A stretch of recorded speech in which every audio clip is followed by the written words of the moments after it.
KIIFB toll പിരിവിൽ നിലപാട് മാറ്റി മുൻ ധനമന്ത്രി തോമസ് ഐസക്. ടോൾ വയ്ക്കുന്നത് കേന്ദ്രത്തിന്റെ മുട്ടാപ്പോക്കിനെ മറികടക്കാനാണ്. ടോളിന് ബദൽ മാർഗമുണ്ടെങ്കിൽ പ്രതിപക്ഷം പറയട്ടെ. ദേശീയപാതയിലെ ട്രോൾ കിഫ്ബി റോഡുകളിൽ വരില്ലെന്നും അദ്ദേഹം തിരുവനന്തപുരത്ത് വാർത്താ സമ്മേളനത്തിൽ പറഞ്ഞു. കിഫ്ബിയുടെ പ്രവർത്തന മാതൃകയിൽ സർക്കാർ വരുത്താൻ ഉദ്ദേശിക്കുന്ന ചില പരിഷ്കാരങ്ങൾ അവ തീവട്ടിക്കൊള്ളയാണ്. അവ സർക്കാരിന് വരുമാനം ഈ പ്രതിസന്ധി മറികടക്കുന്നതിന് വരുമാനം സൃഷ്ടിക്കാനുള്ള ഉപായങ്ങളാണ് എന്നും മറ്റുള്ള ആക്ഷേപങ്ങൾ ശ്രദ്ധയിൽപ്പെട്ടത്. ഈ ആക്ഷേപങ്ങളൊക്കെ അടിസ്ഥാനരഹിതമാണ്.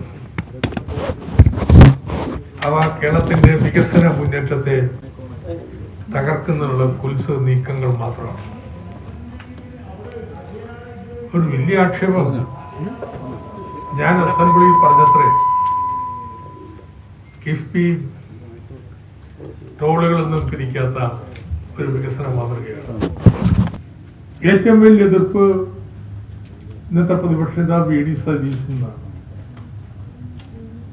അദ്ദേഹത്തിന്റെ വാദമായിരുന്നു ഇത് സർക്കാരാണ് വായ്പ തിരിച്ചടക്കുന്നത്, കിഫ്ബി എടുക്കുന്ന വായ്പ ഫലത്തിൽ, അതുകൊണ്ട് സർക്കാരിന്റെ ആനുവിറ്റി നടക്കുന്നത്, അതുകൊണ്ട് ഫലത്തിൽ ഇത് സർക്കാരിന്റെ വായ്പയാണ് എന്നുള്ള വാദം വരും. അപ്പൊ മറുവാദം ചോദിച്ചത് എന്താ? ഞാനാ ചോദിച്ചത്, national highway authority of India അവര് വായ്പ എടുക്കുന്നുണ്ടല്ലോ. ആ വായ്പയൊന്നും കേന്ദ്ര സർക്കാരിന്റെ കടമായിട്ട് കണക്കാക്കാറില്ലല്ലോ. കേന്ദ്ര സർക്കാരിന്റെ ബാധ്യതയായിട്ട് ആരും കണക്കൂട്ടി വെക്കാറില്ലല്ലോ. പിന്നെ എന്തുകൊണ്ടാണ് കിഫ്ബിയുടെ വെക്കണമെന്ന് പറയുന്നത്? അതിന് മറുപടിയായിട്ട് അന്ന് UDF നേതാക്കൾ പറഞ്ഞത് നാഷണൽ ഹൈവേ അതോറിറ്റി ടോളും പിരിക്കുന്നുണ്ട്, അതിൽ നിന്നാണ് അവരെടുക്കുന്ന വായ്പ തിരിച്ചറിയുന്നത്.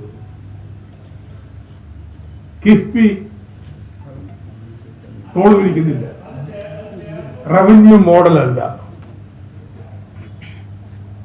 അപ്പൊ ഇവരുടെ ആദർശം എന്താ? ടോൾ മോഡലാ, സഹായ. ടോളില്ലാത്ത ഒരു നിർമ്മാണ മാതൃകയെ അംഗീകരിക്കാത്തിട്ടില്ല UDF കാലത്ത്. ഉമ്മൻചാണ്ടിയുടെ കാലത്ത് അവർ നടപ്പാക്കിയിട്ടുള്ള ടോൾ അടിസ്ഥാനത്തുള്ള നിർമ്മാണ പ്രവൃത്തികളാണ്. അപ്പോ ഇതില് ഇപ്പൊ എന്താ കേന്ദ്ര സർക്കാരിന്റെ നിലപാട്? കേന്ദ്ര സർക്കാർ UDFന്റെ വാദം ഏറ്റെടുത്ത് ആ അസംബ്ലിയിൽ ചർച്ച ചെയ്തു. ഞാനന്ന് പറഞ്ഞതല്ലേ CNDH പറഞ്ഞതെന്നാണ് അന്ന് അസംബ്ലിയിൽ ഉണ്ടായ പ്രസ്താവന.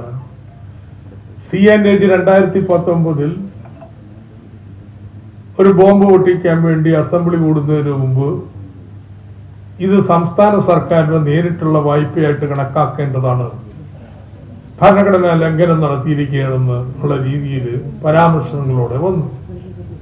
ആ CNDH റിപ്പോർട്ടിനെ പൂർണ്ണമായിട്ട് അംഗീകരിച്ചതല്ലേ UDF?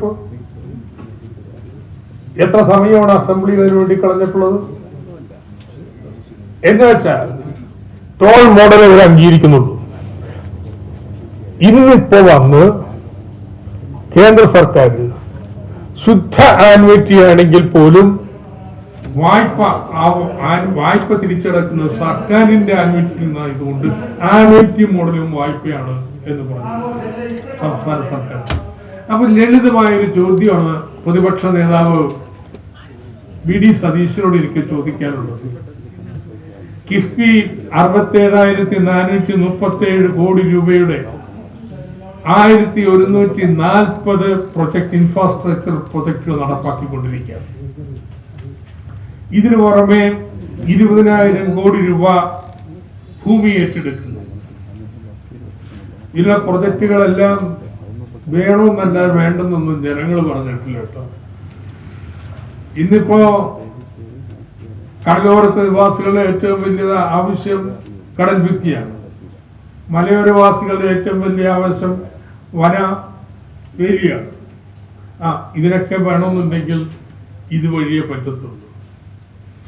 നമ്മുടെ ദേശീയപാത ഉണ്ടല്ലോ, കിഫ്ബി 4000 കൊടുത്തില്ലായിരുന്നെങ്കിൽ ആ ദേശീയപാത ഇന്നുണ്ടാവും. 6000 കോടി രൂപ കൊടുത്തതിന്റെ ഫലമായിട്ട് 65,000 കോടിയുടെ ഒരു നിക്ഷേപമല്ലേ കേരളത്തിൽ ഉണ്ടായിട്ടുള്ളത്. ഇതൊക്കെയാണ് കിഫ്ബിയുടെ മേന്മകള്. വി ഡി സതീശനോടുള്ള ചോദ്യം ഇതാണ്, ശരി കിഫ്ബി മാതൃക പറ്റില്ല, പിന്നെ ഇത്തരം പ്രൊജക്ടുകൾ നടപ്പാക്കാൻ നിങ്ങളുടെ കയ്യിലുള്ള ഏർപ്പാട് എന്താ? കേരളത്തിലെ ജനങ്ങളോടൊന്ന് പറഞ്ഞു. ഇതാണ് UDF ഞങ്ങൾക്ക് ചോദിക്കാനുള്ള ചോദ്യം. ഞങ്ങൾ കിഫ്ബി മുന്നോട്ട് പോകും, നിങ്ങൾക്ക് എന്താ വേണം? ഇതുവരെ പറഞ്ഞിരുന്നു ഞങ്ങൾ ആന്വിറ്റി മോഡൽ ഞങ്ങൾ പണ്ടങ്ങനെ ചെയ്തിട്ടുണ്ട്, ഞങ്ങളും ചെയ്തിട്ടുണ്ട്. പക്ഷെ ഇനിയിപ്പോ ആന്വിറ്റി മോഡലിൽ പോയാൽ നിങ്ങൾ കുഴിച്ച കുഴിയാണ് കേട്ടോ. ഇങ്ങനെ സർക്കാർ ഖജനാവിന് പണം തിരിച്ചടവ് വരുന്നതെല്ലാം സർക്കാരിന്റെ വായ്പയാണ്. നിങ്ങൾ വാദിച്ച് കേന്ദ്രത്തിനെ പിന്താങ്ങിയുണ്ടല്ലോ, ആ കുഴിയിൽ നിങ്ങൾ വീണിരിക്കുക. എങ്ങനെ കേരളത്തിൽ മുന്നോട്ട് കൊണ്ടുപോകും? അങ്ങനെ വളരെ സങ്കുചിതമായ രാഷ്ട്രീയ ലക്ഷ്യത്തിന് വേണ്ടിയിട്ട് 3ാം വട്ടം ഇനി ജയിച്ചു പോയാലോ എന്നുള്ള പേടിയുണ്ട്. എന്ത് വികസന പ്രവർത്തനത്തെ മുടക്കാൻ വേണ്ടി ഇറങ്ങുന്ന ഒരു നിലവാരത്തിലേക്ക് UDF മാറിയിരിക്കുകയാണ്. പക്ഷെ ഒരു ചോദ്യമുണ്ട്, ആ ചോദ്യം വളരെ ന്യായമാണ്. കാട്ടുകൊള്ളതൊന്നും പറയുന്നത് ഏതൊക്കെ പരിഷ്കാരങ്ങൾ കൊണ്ടുവരാൻ പോകണമെന്ന് എനിക്കറിയത്തില്ല. പക്ഷെ റവന്യൂ മോഡലിലേക്ക് മാറണം, എന്നാലേ മറികടക്കാൻ പറ്റും. അപ്പൊ അതില് ടോൾ വരാം, അതാണ് ധനമന്ത്രി നൽകിയ സൂചന.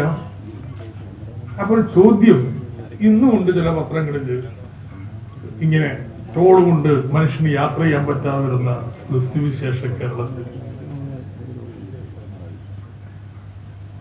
ഇത് താങ്ങാനാവാത്ത ഒന്നായി തീരുമോ ലഭിക്കമായ ഒരു കാര്യം ഉറപ്പിച്ചു പറയും, നാഷണൽ ഹൈവേയിലെ ടോള് വരത്തില്ല.